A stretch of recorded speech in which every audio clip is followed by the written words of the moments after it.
dad lives in Brooklyn. He works hard in Brooklyn. He's been at the Just for Laughs Montreal Comedy Festival, and we're very happy to have him here. Please give a big round of applause. My good friend and a very great comic, Doug Smith. Everybody, Doug, thanks for doing the show.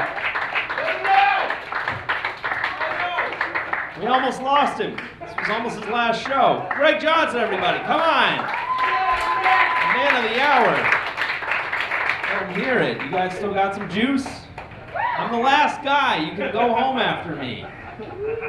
You can also go home while I'm up here, but I ask, please, that you don't. Because a lot of people already left. I just found this out. Did you guys know you can get a DUI on your bicycle? That's a real thing. Like, apparently if you're swerving too much, they can nail you. I don't know how they determine who's drunk and who just didn't have a dad. You know? You give him a ticket, maybe he just needs a positive male influence. Get out of the car, strap some training wheels on, make that boy a man. I went to the movies with my brother-in-law recently. He's my favorite person to go to the movies with because he's an avid moviegoer. He goes like 3 times a week, but he hates watching trailers. He doesn't want to know anything about any movie he sees. So as soon as the lights dim, he plugs his ears and buries his head in his lap like this. Which, you know, it's a great way to avoid spoilers. Even better way to get an entire row to yourself. Right? People filing in later like, oh, honey, I think there's 2. Oh, let's give the autistic kid his space. Hasn't even been an explosion or a loud argument. He's already losing his shit. I like to go with him just to watch people weigh their options, you know? Like, they'll step up to the aisle and be like, is this guy going to be a problem here? Or it's either front row or hope his handler here keeps him in check. Then I just join in with him, you know? Like, oh, there's 2 of them. Front row it is. I don't know about you guys, whenever I go to the movies, I like to get my tickets online for the senior price, save a couple bucks. Anybody else? No?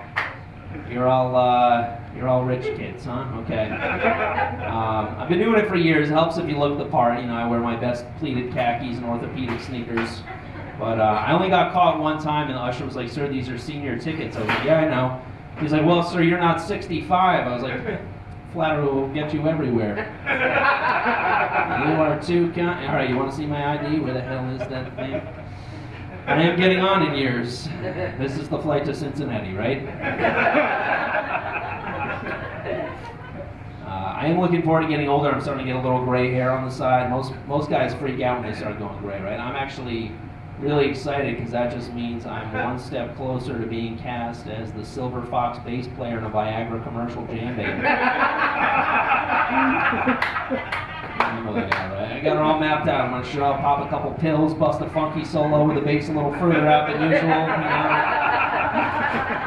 know? Done shredding, just set it down, be like, hell of a practice, fellas. And I'll be like, excuse me, I gotta go nail something else in one take.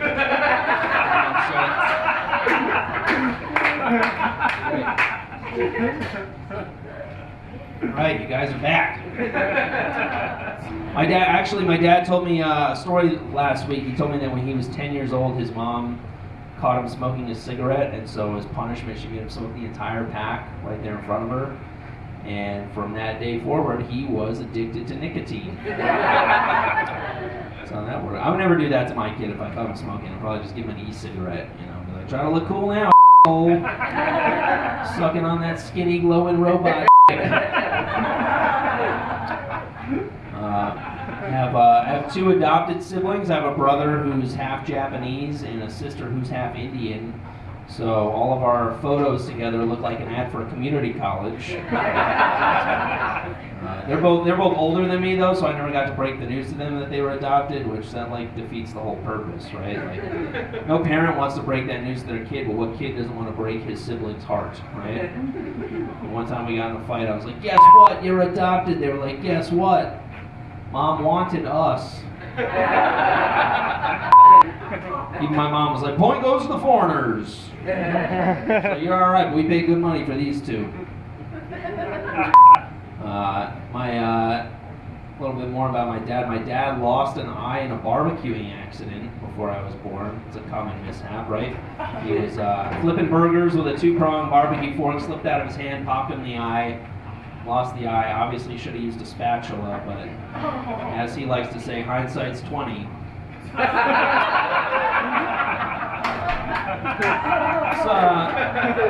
That's a pretty embarrassing way to lose an eye, though. Like, most people have a pretty bad story. Like, Sammy Davis Jr. was in a near-fatal car accident, right? Rapper Bushwick Bill shot in the face.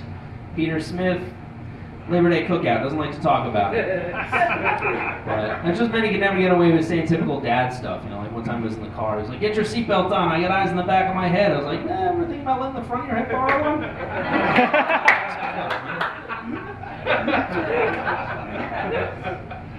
Another fun fact, this is true, swear to God, my great-great-great-grandfather is none other than Ulysses S. Grant. That is true. You guys are not impressed, okay? If you're having trouble seeing the resemblance, just picture me drunk falling off a horse. He did that several times.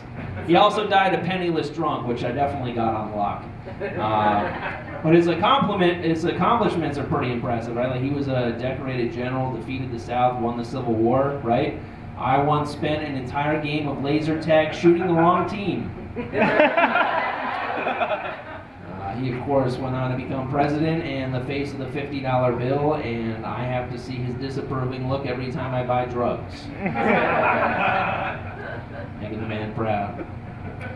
I saw this billboard the other day. You guys might have seen it. It said, "Is cocaine a problem for you? Call us for help." And then it showed a guy doing lines where they rolled up $100 bill. Not a problem for him, right? Call that guy for financial advice. I think cocaine's a problem if you're like doing lines to a straw while your kid stands there crying holding an undrinkable Capri Sun.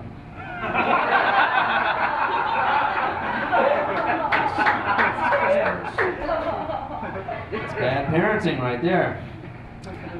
Speaking of which, my grandfather died when I was 8 years old. My parents made a huge mistake by telling me the truth, which was that he died in his sleep. So for the next year, I was awake. Wide awake. They're like, "Doug, it's bedtime." You're like, "What's that? Dead time? No thanks." Sleep when I'm dead. I'm dead if I sleep. Just gonna stay up, make a pot of coffee, cue up The Exorcist. You guys knock yourselves out. They'd be like, "All right, we'll see you in the morning." Yeah, we'll see. We'll see. I don't know why they didn't just lie to me. You know, I would have been a good kid. I would have gone to bed on time. If I was like, "How Grandpa died?" They should have been like, "Well, he was jumping on the bed after lying about brushing his teeth and refusing to put his jammies on. And he fell and broke his neck on a G.I. Joe he left lying around. Doctors say he would have survived if only he'd taken one more bite of broccoli."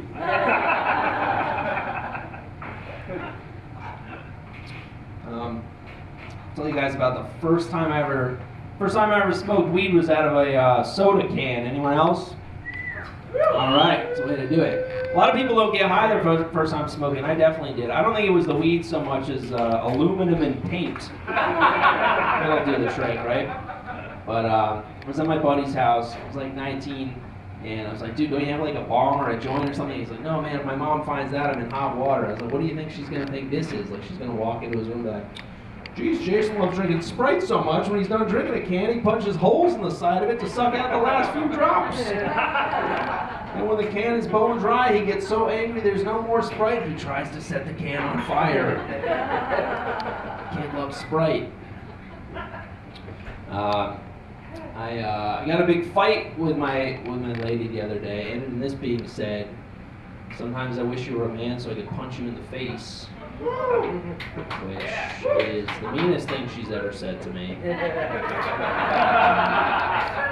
pretty harsh. I suppose I had it coming though. I'm not like the most macho dude in the world. Like, sometimes I think about taking those natural male enhancement pills, you know, like, well, I get those spam emails, right? I know they don't enhance your size. What if they enhance your manliness in other ways? You know, like, what if 2 weeks in, your the same, but suddenly you know how to like install shelves and shit? That'd be great. People would be like, "Hey, all those pills working out of it." Well, nothing's changed here, but you know what has grown? Her respect for me. I'll take that. A lot of guys like girls with accents, right? Accents are sexy. I was walking down the street the other day. I heard this one guy turn to his buddy. He's like, "Yo, man, I love a girl with an accent. Like, Puerto Rican could roll up on me. tell me she had AIDS. If she was rolling them R's, I would still hit that. And I thought, where in that sentence can you roll your R's? So I turned them into some sort of a pickup line, like, hey, Poppy, I got AIDS. Do you want to contract it from me?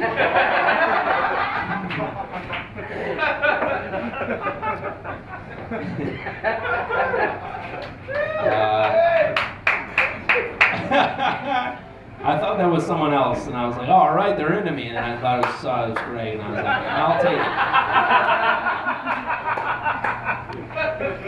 it. I'm another buddy who's dating this girl, and it's only been like a week or so, and he's having her over for dinner this week. He's gonna cook for her, and I was like, oh, that's big time, man. What are you gonna make for her? He's like, one of my specialties, rice and beans. I was like, oh yeah, that's a real panty dropper. Just gonna show up and be like, smells good, what's for dinner? He's like, a side dish, what'd you bring? Gonna take 2 bites, but who taught you how to open a can and boil water like this? Is this a family recipe, or did you grow up in a Mexican orphanage? I went there last year, and I really want to bring some weed with me on the trip. And I told a buddy of mine, he's like, dude, I don't think you need to bring weed to Mexico. Pretty sure you can get something there. I was like, no, man, I'm up for the challenge. I'm not going to do something stupid like tape it to my leg or stick it in my shampoo bottle. I'm going to put some on a condom, gulp it down, and poop it out when I get there, like a mature 32-year-old man does, right? And he was like, dude, I don't think you have to go to all that trouble. Just, stick it in your butthole. And I had the gayest possible response to an already pretty gay suggestion, which was, no, I want it deeper inside of me. So that is what I did the night before my flight, and 24 hours later, there it was, worked like a charm. Only problem is that was not the first bowel movement that I made while I was down there. There was one prior to that I eagerly rummaged through, hoping to hit pay dirt, not the winning ticket. But, I will tell you this, best thing about pooping out your own weed, nobody wants to share it with you. And it's all yours. All right, you guys hung in there. I appreciate it. Good night. Thanks.